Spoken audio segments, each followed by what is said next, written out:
یہ قرآن ایک بابرکت کتاب ہے جسے ہم نے آپ صلی اللہ علیہ وسلم پر نازل کیا تاکہ لوگ اس پہ غور اور فکر کریں اور تاکہ اہل فہم اس سے نصیحت حاصل کریں۔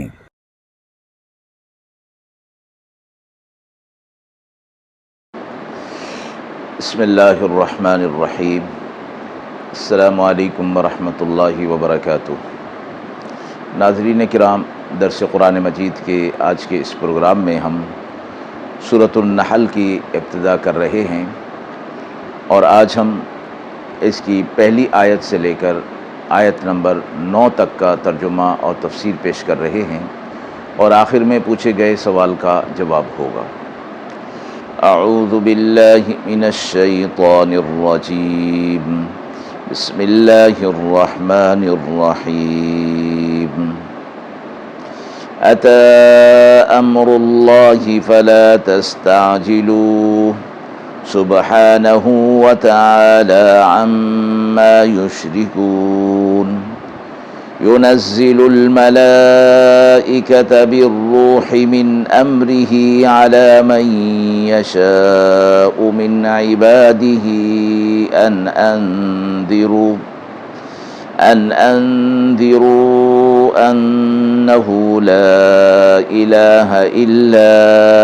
أنا فاتقون خلق السماوات والأرض بالحق تعالى عما يشركون خلق الإنسان من نطفة فإذا هو خصيم مبين والأنعام خلقها لكم فيها دفء ومنافع ومنها تأكلون ولكم فيها جمال حين تريحون وحين تسرحون وتحمل أثقالكم إلى بلد لم تكونوا بالغيه إلا بشق الأنفس إن ربكم لرؤوف رحيم والخيل والبغال والحمير لتركبوها وزينة ويخلق ما لا تعلمون وعلى الله قصد السبيل ومنها جائر وَلَوْ شَاءَ لَهَدَاكُمْ أَجْمَعِينَ۔ آیات مبارکہ کا ترجمہ ملاحظہ فرمائیں۔ اللہ کا حکم آ پہنچا سو اس کے لیے جلدی مت کرو، وہ پاک اور برتر ہے ان کے شریک بتلانے سے۔ فرشتوں کو وہ نازل کرتا ہے اور روح کو یعنی جبریل علیہ السلام کو اپنے حکم سے جس پر چاہتا ہے اپنے بندوں میں سے، تاکہ خبردار کر دیں کہ کسی کی بندگی نہیں میرے علاوہ، سو مجھ سے ہی ڈرتے رہو۔ اللہ نے آسمان اور زمین بنائے برحق، اور وہ برتر ہے ان کے شریک بتانے سے۔ اللہ نے انسان کو پیدا کیا ایک نطفے سے، پھر وہ ہو گیا جھگڑا کرنے والا اور بولنے والا، اور چوپائے بنا دیے تمہارے لیے، ان میں جاڑے کا سامان بھی ہے اور بھی منافع ہیں، اور بعضوں کو تم کھاتے ہو، اور تمہیں ان سے عزت ہوتی ہے جب شام کو چرا کر لاتے ہو، اور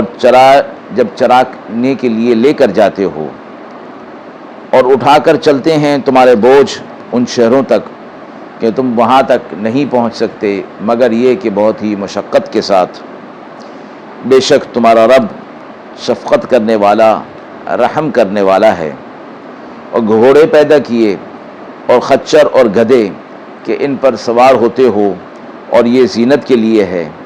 اور اللہ پیدا کرتا ہے جو تم نہیں جانتے۔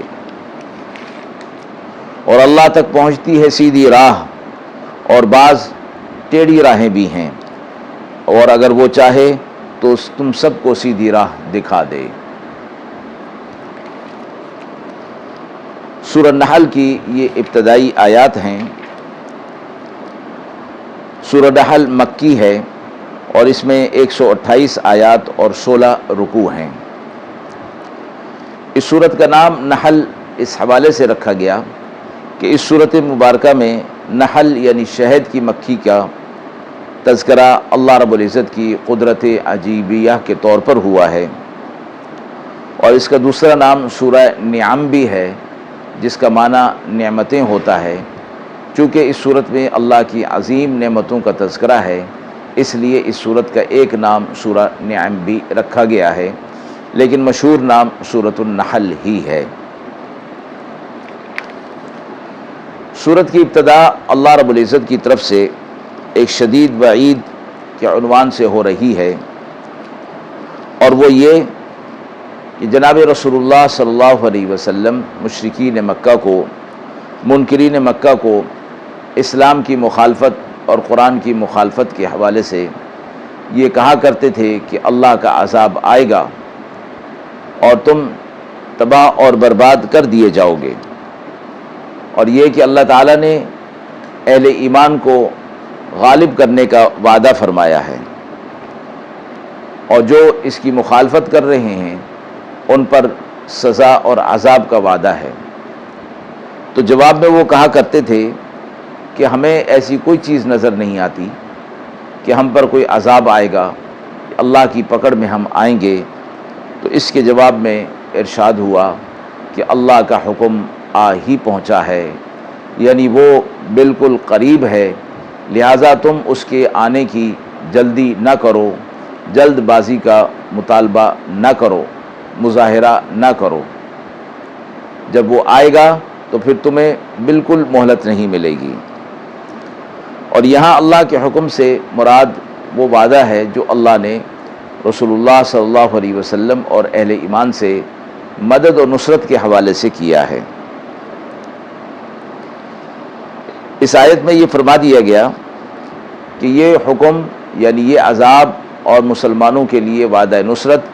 بالکل قریب ہے، جسے تم عن قریب دیکھ لو گے۔ دوسرا معنی اللہ کے حکم سے قیامت کا بھی ہے،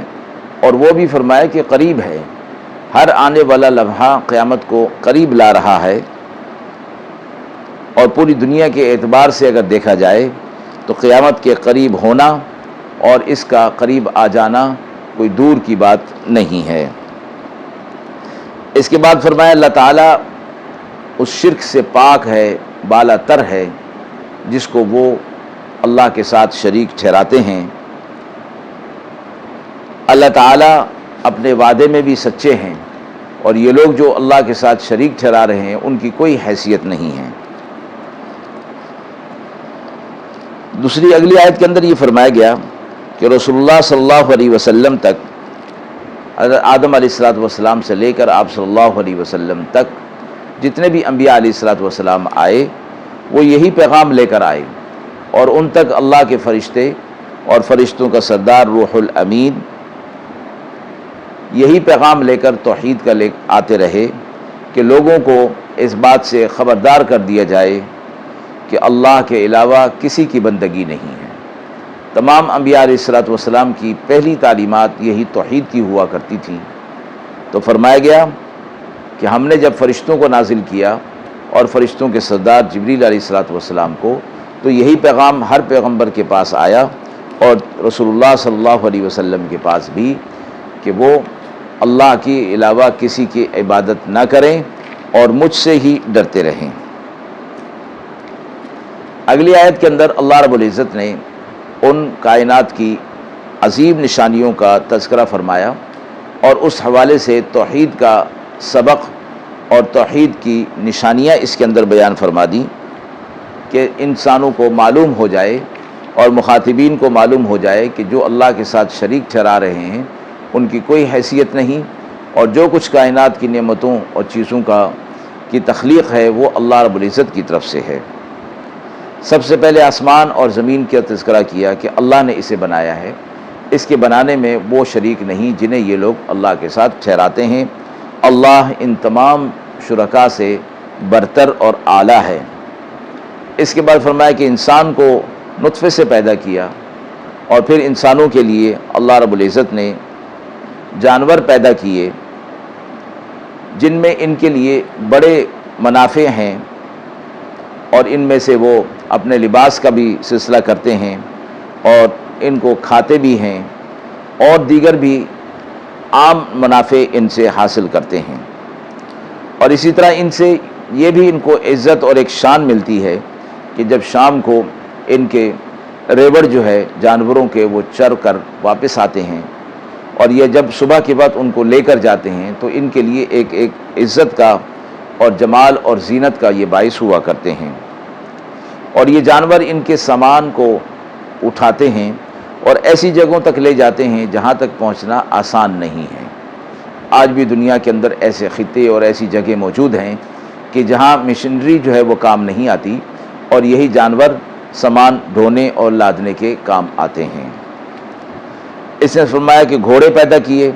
خچر اور گدھے پیدا کیے، یہ سامان اٹھانے کے ساتھ ساتھ تمہارے لیے زینت کا بھی باعث ہیں۔ اور آگے فرمایا کہ اللہ وہ پیدا کرتا ہے جو تم نہیں جانتے۔ مفسرین فرماتے ہیں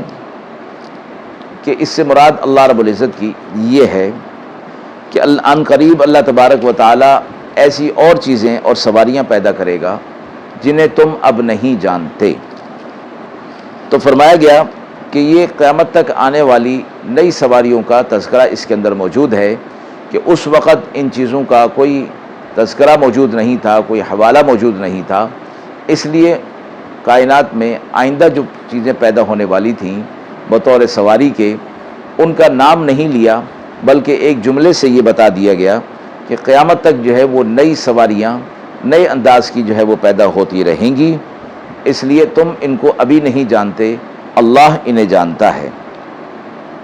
اور کائنات کی ان چیزوں کی دلیل سامنے رکھ کر، توحید کے دلائل سامنے رکھ کر یہ فرما دیا کہ اللہ رب العزت تک صراط مستقیم پہنچانے والی ہے، جس کا انتظام اللہ رب العزت کی طرف سے انبیاء علیہ الصلاۃ والسلام کی شکل میں کر دیا گیا ہے۔ اور اس کے ساتھ کچھ اور راستے بھی ہیں جو کہ ٹیڑھے ہیں اور صراط مستقیم سے ہٹانے والے ہیں۔ اللہ رب العزت اگر چاہے تو سب کو ہدایت دے دے، لیکن اللہ کی طرف سے یہ جبر کا سلسلہ نہیں ہے، بلکہ اپنے ارادے اور شعور اور اختیار کے ساتھ اللہ کی سیدھی راہ کو اختیار کیا جائے تو اللہ رب العزت کی حکمت اور مشیت اس کے اندر رکھ دی گئی ہے، اور دونوں راستوں کی ہدایت سامنے کر دی جائے، اور چلنے والا جس راہ پر چلنا چاہے اس کو اپنی مرضی سے اختیار کرے۔ انسان کو یہ اختیار دے دیا کہ جس راستے کو چاہے اختیار کرے، خیر کا راستہ اختیار کر کے اللہ کی نعمتوں کا مستحق ہو جائے، اور شر کا راستہ اختیار کر کے اللہ کے عذابات کا مستحق ہو جائے۔ اس چیز کا فیصلہ انسان کے اپنے اوپر چھوڑ دیا گیا ہے۔ آیت کے حوالے سے سوال پوچھا گیا ہے کہ دنیا میں اللہ تعالیٰ کی تخلیق کے سامنے سائنس کی کیا حقیقت ہے؟ ہم دیکھتے ہیں کہ قدیم سائنس اور جدید سائنس نے بہت ترقی جو کی، اور اس حوالے سے بہت ساری چیزوں کی ایجادات جو ہے وہ ہو گئی ہیں، لیکن فرمایا کہ سائنس کا کام کسی چیز کی تخلیق کرنا نہیں ہے۔ وہ کسی چیز کو تخلیق نہیں کر سکتا، کسی چیز کو نئے سرے سے پیدا نہیں کر سکتا، جو اللہ رب العزت کی قدرت کاملہ اور صفات کاملہ ہے۔ سائنس کا کام صرف اتنا ہے کہ اللہ رب العزت کی پیدا کی ہوئی چیزوں کو جو کائنات کے اندر موجود ہیں، اپنے عقل اور فہم کے ذریعے سے ان کے اندر تبدیلی کر کے، ان کے اندر جوڑ توڑ کر کے، ان کے مختلف پرزے بنا کر اور ان پرزوں کو جمع کر کے یہ ایک مشینری وغیرہ بنا لے۔ اس کے اندر قدرت الہیہ کی طرح ہوا، پانی، آگ وغیرہ پیدا کرنے کی صلاحیت ہرگز نہیں ہے۔ اللہ رب العزت نے برقی رو کو بھی پیدا کیا، اور اللہ تبارک و تعالی نے پیٹرول کو بھی زمین کے اندر رکھ دیا۔ تو سائنس کا کام ان چیزوں کی کھوج لگا کر اور ان کو ایک خاص ترتیب پر رکھ کر کسی چیز کو بنا دینا ہے، ورنہ سائنس جو ہے نہ کوئی لوہا پیدا کر سکتی ہے، نہ پیتل پیدا کر سکتی ہے، اور نہ کوئی اور دھاتیں، نہ لکڑی، نہ ہوا، نہ پانی، کچھ بھی پیدا کرنا اس کے اختیار میں نہیں ہے۔ اس کا کام صرف اس سے زیادہ نہیں کہ اللہ رب العزت کی پیدا کی ہوئی چیزوں میں قوتوں کو استعمال کرنا سیکھ لے. دنیا کی ساری ایجادات کا صرف استعمال یہی ہے اور اس کی تفصیل بھی یہی ہے. اس لیے جب بھی ذرا غور و فکر سے کام لیا جائے گا تو سائنس کی جدید جو چیزیں نظر آتی ہیں اس میں صرف یہی بات ہے کہ اللہ رب العزت نے انسان کو یہ عقل اور یہ فہم عطا فرما دی جس کے ذریعے سے وہ ان چیزوں کو ترتیب دے کر نئی چیزوں کی ایجادات کر رہا ہے. اللہ رب العزت کی طرف ہی یہ سب چیزیں لوٹتی ہیں کہ اللہ ہی نے یہ اختیار اور یہ عقل اور فہم اور صلاحیت انسانوں کو عطا فرمائی ہے. وآخر دعوانا ان الحمد للہ رب العالمین.